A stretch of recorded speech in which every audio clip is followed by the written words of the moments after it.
आज बात कर लेते हैं प्रशांत किशोर पे। या कुछ जीते हैं या कुछ बिहारे हैं, या उनको इस हार से कुछ सीख मिली है, या फिर वो बिहार छोड़ करके इस हार के बाद चले जाएंगे। प्रशांत किशोर की कही गई बातों को शायद हमें ऐसा लगता है कि वो ग्रामीण क्षेत्र तक कवर नहीं कर पाए, बाकी शहरी क्षेत्र तक वो कवर कर पाए थे। प्रशांत किशोर ने जिस मुद्दे को लेकर के चला था, शिक्षा पे, पलायन पे, बेरोजगारी पे, इंडस्ट्री पे, शायद इस प्रकार की जो चर्चा है वो गांव गांव तक नहीं पहुंच पाया, बल्कि शहरों तक पहुंच पाया। अब हम बात कर लेते हैं कि ये तो प्रशांत किशोर के मुद्दों की बात थी। अभी जो वर्तमान में जिसकी सरकार बनेगी, बीजेपी का सरकार बनेगा और एनडीए का अलायंस सरकार बनेगा, और शपथ ग्रहण होने के बाद अगर 5 साल तक अगर शिक्षा पे, बेरोजगारी, अगर इस सब पे ध्यान नहीं दिया गया, तब बिहारियों को एक बड़ा झटका महसूस होगा कि हमारे पास एक मौका था, जिस मौका को हमने खो दिया। उस मौका को हमें नहीं खोना चाहिए था। और एक व्यक्ति हमारे गांव आकर के, हमारे घर घर, हमारे गली गली चल चल कर करके वोट मांग रहा था, सिर्फ इसलिए कि इस बार तुम वोट अपनी बच्चे के लिए दो, रोजगार के लिए दो, शिक्षा पर दो, विकास पर दो, पलायन पर दो। लेकिन हमने उसकी बातों को ध्यान नहीं दिया। ये हमसे बहुत बड़ा मौका चूक गया। और फिर बिहार वाले को बड़ा दिल में एक झटका सा महसूस होगा, और वो कहेंगे कि एक प्रशांत किशोर नाम के व्यक्ति आया था जो इस बात को बोला था, लेकिन हमने उसकी बात को दरकिनार कर दिया।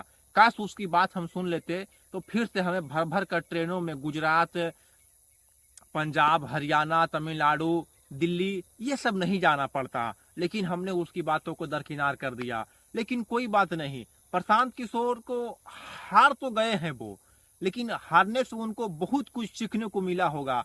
और जहां तक हमें लगता है कि प्रशांत किशोर के बारे में ऐसा कहा जाता है कि वो पैराशूट लैंडिंग किए हैं। उनके बारे में लोग कहते हैं कि ज्यादातर तो वो रणनीतिकार थे, और वास्तविक बात है कि वो रणनीतिकार थे और एक बार एसी के कैमरा से निकल करके आए हैं और बिहार को, धरती को समझना चाहे हैं।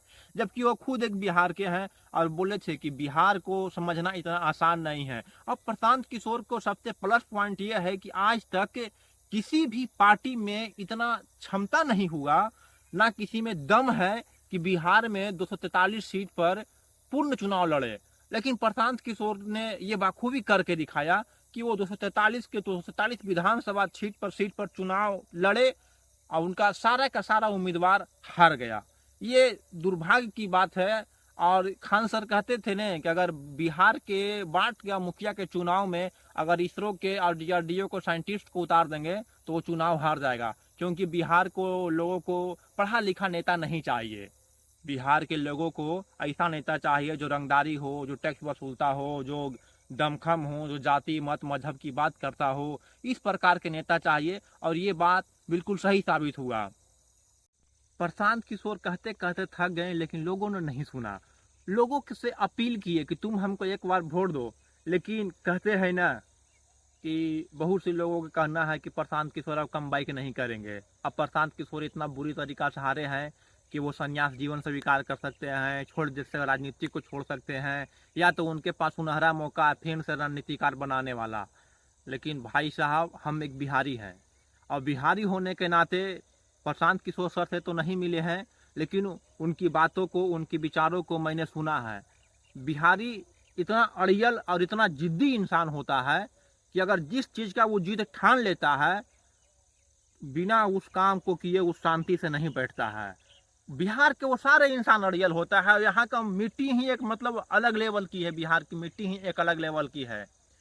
कुछ हो जाए चाहे नहीं हो, उसका अड़ियलपन नहीं जा सकता है। अगर उसने ठाना है कि हमें ये काम करना है तो वो करके ही रहेंगे। जैसे कि उदाहरण के लिए हम बात करते हैं आदरणीय मुख्यमंत्री नीतीश कुमार जी का।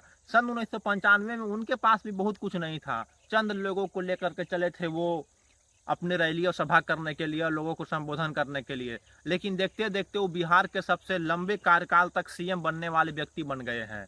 तो ये तो देखना पड़ता है, पिछला रिकॉर्ड भी देखते हैं। लेकिन खैर कोई बात नहीं, प्रशांत किशोर आज हारे हैं, एक बार हारेंगे, 2 बार हारेंगे, तीसरा में तो आखिर वो बिहार को। और एक चीज तो हम जरूर कहेंगे, उन्होंने जो बिहार में हमारे जातिवाद पर मुद्दा होता था, परिवारवाद मुद्दा था, वो सारे मुद्दों को हटा करके राजनीति से दूर कर दिया गया। अब हमारे बिहार में मुद्दा सिर्फ ये बन गया है कि अब जो हमारे बिहार का चुनाव का मुद्दा होगा वो विकास पे होगा, शिक्षा पे होगा, पलायन पे होगा, बेरोजगारी पे होगा, स्वास्थ्य पे होगा, इंडस्ट्रीज पे होगा। अब ये मुद्दा नहीं रहा कि कौन जात के कर कितना वोट रहा। अब ये प्रशांत किशोर का ये तो एक बहुत बड़ा योगदान रहा है। और ये कहीं ना कहीं हमको कहने में बिल्कुल भी हिचकिचाहट नहीं है कि 10,000 रुपये दे करके वोट को कीना गया है। अगर ये महिलाओं को 10,000 रुपये जीविका के द्वारा नहीं दिया जाता तो इतना तो तय था कि प्रशांत किशोर का ये भूमिका अच्छा खासा अदा कर पाते। और अब अभी उनके पास एक सुनहरा मौका है। नीतीश कुमार भी कुछ पल के लिए अब रहे हैं, 2005 साल में वो भी मतलब राजनीतिक से इस्तीफा दे ही सकते हैं। इतनी बड़ी आरजेडी पार्टी थी जो 25 सीट में आकर के सिमट गया है। और उनका परिवार बाद आपस में इतना झगड़ा चल रहा है, इतना कलह चल रहा है, जिससे उनका परिवार आपस में टूट और फूट बिखर रहा है। अब बचा है बीजेपी। बीजेपी पर वो निशाना साधते साधते वो CM PM बन ही सकते हैं। आज के लिए इतना ही। जय हिंद, जय बिहार।